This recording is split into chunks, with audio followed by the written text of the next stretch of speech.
అమరావతి అన్నటువంటిది ఆశ పెట్టుకుంది మాత్రం క్వాంటమ్ వ్యాలీ మీద. ఒక హైదరాబాద్ అంత కావాలి అన్నటువంటి ఆశ అమరావతిలో భూమి ఇచ్చిన ప్రతి రైతుకి ఉంది.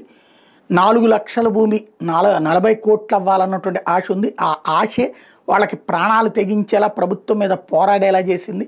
చివరికి ఎక్కడికో విశాఖకు వెళ్ళిపోవాల్సిన రాజధాని. నేనైతే అది 3 రాజధానులని మొదటి నుంచి నమ్మల. మొదటి నుంచి చెప్తూనే వచ్చా. 3 రాజధానులు కదా అది.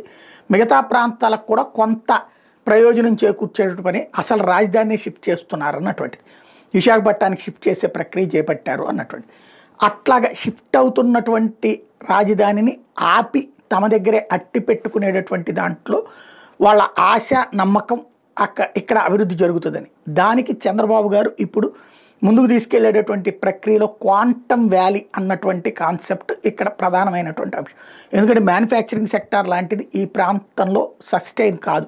ఇక్కడ ఉన్న భూమి ధరలు కావచ్చు, లేకపోతే మాన్యువల్ రిసోర్స్ పరంగా చూస్తే ఈ సర్వీసెస్ సెక్టార్ మాత్రమే సాధ్యమవుతుంది. అది విద్యా సంస్థల, ఆసుపత్రుల, ఇలాంటి క్వాంటమ్ వ్యాలీ లాంటిది అయితే రావాలి.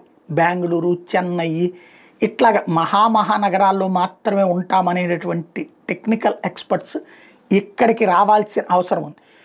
రావాలంటే ముందు సంస్థలు పెట్టాలి. అలాంటి సంస్థలు పెట్టడానికి ముందుకు వచ్చినటువంటి నేపథ్యంలో దాని అనుబంధ సంస్థలను కూడా ప్రోత్సహిస్తామని బాబు గారు ప్రకటిస్తున్న నేపథ్యంలో కోటి ఆశలతో క్వాంటమ్ వ్యాలీ వైపు అమరావతి వేచి చూస్తోంది.